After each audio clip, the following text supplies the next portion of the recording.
Okay, let's try number 2 together. I'm going to go a little more quickly this time, so hopefully you paid attention to details in number 1 if you need that.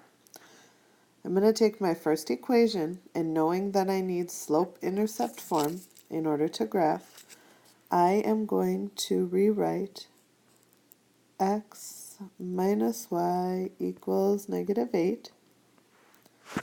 I'm going to make a line down my equal sign.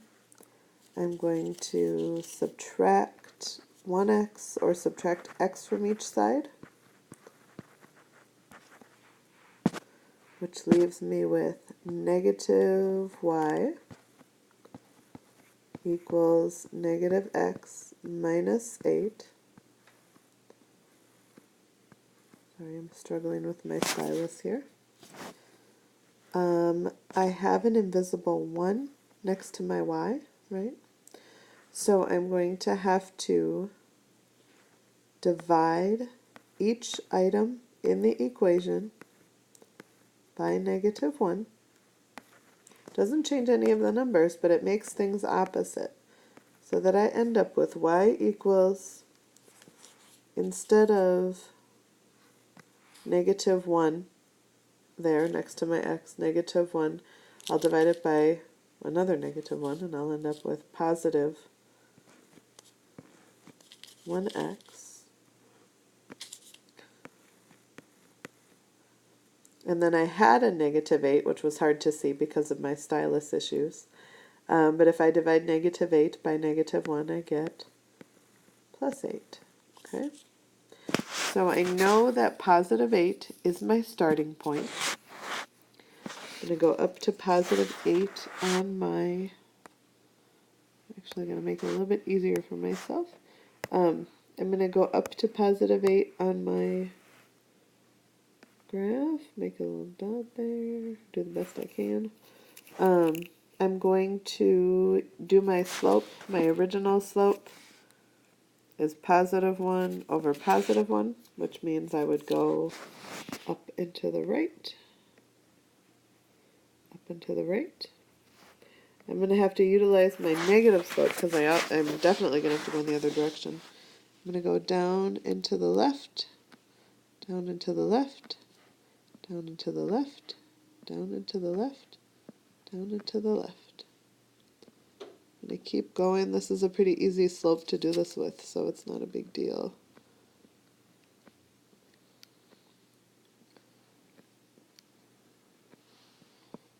Okay. Make my line.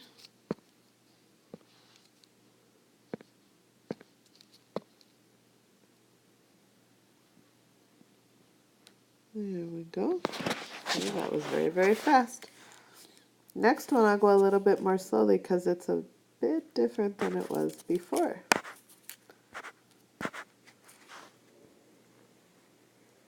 If I take this equation and I bring it over here, move my paper over, I've got 3x plus 7y equals -14.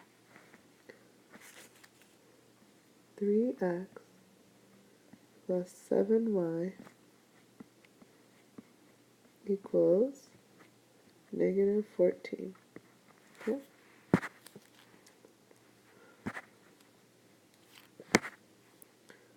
I'm going to make my line down my equal sign, probably a little bit longer. To graph, I have to have y alone on the left. I cannot choose x like I can with substitution. So I'm going to get rid of my x's for sure. Oh, I apologize for the stylus. Ooh. Minus 3x. 7y is equal to -3x minus 14. Okay. I'm going to divide every single item in this list by 7. Remember, if I divide 1 by 7, that's the weird part about division with these problems. You have to divide every single piece by 7. So that my final solution is y equals negative, remember we leave this a fraction for graphing, negative 3/7 x minus 2. Okay. So if I'm going to graph this, I'm going to go to my starting place of negative 2.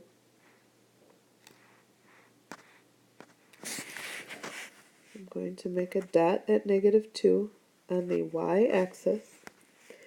And now my original slope in this case looks like it is down, right, down negative 3, because that's our negative direction, and to the right 7, and then I'll have to go in the opposite direction from there as well. So right now I'm going to go down 1, 2, 3, and I'm going to go right 7.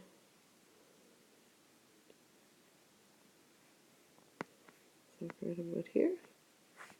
Can't really do that again, so I guess I'll have to go up 3 and to the left 7. And looks like I found it. There's that spot where they cross. So I will make my final line. Try to connect these dots even though they're far apart. Oh, that wasn't very good. And now I have to identify what is that coordinate pair. Where do those two lines meet? I start from the origin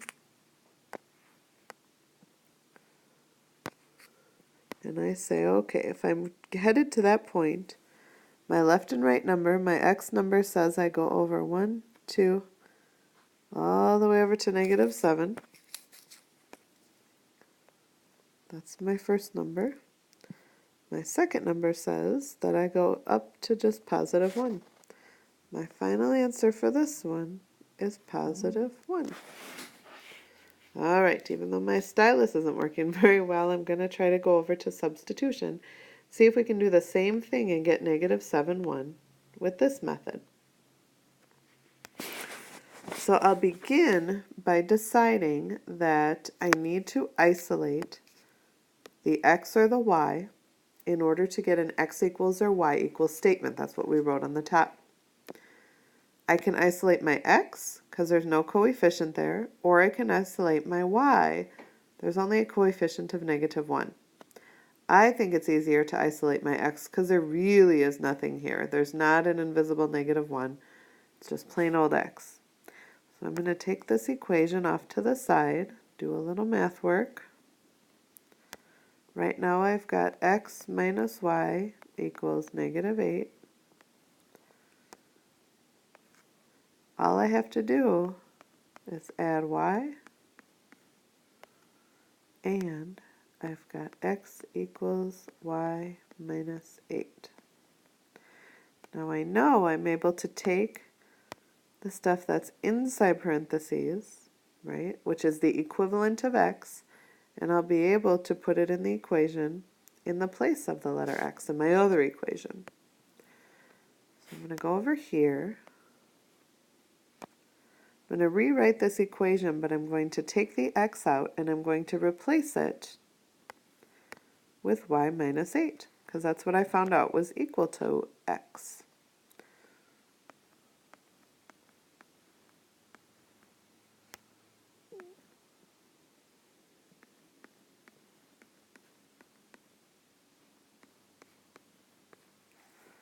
All right.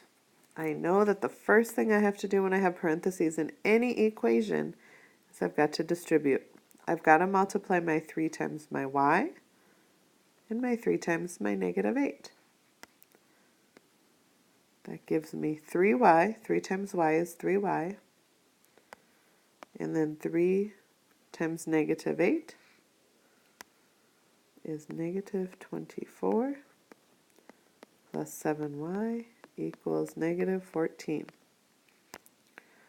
I've got a bunch of y's here I'd like to combine. I've got 3 y's over here and 7 y's over here, and I think that I'm just going to put them in one group of y's to make 10y. I still have minus 24. Now I'm going to start the regular old solving process. I'm going to try to isolate y. I'm going to add 24 to this side and add 24 to this side.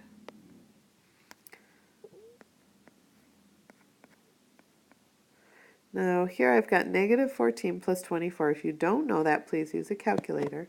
But I can tell you that the answer is 10, which means if I divide both of these by 10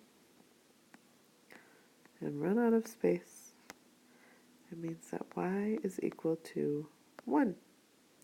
That is what we got on the other side, so far we're on the right track. That's what we got when we were graphing. Now I need to go back over here on my paper, because what I discovered is that if I need to know my x number, I'm allowed to take my y number minus 8. So if I take x equals y minus 8, I'm just rewriting. I'm going to remind myself that I'm going to take the y out of this and replace it with what I now know y is, which is 1. I get x equals 1 minus 8. If I punch that in my calculator or do that in my mind, if I'm good at that, I get x equals negative 7. In fact, we get the exact same thing we got when we graphed. That says our final answer is negative 7, 1. Good job. Now, make sure that you follow the directions that we outlined and you do both strategies where I asked you to do both, and you do one strategy where I pointed out one, and go ahead and finish on your own. Good work.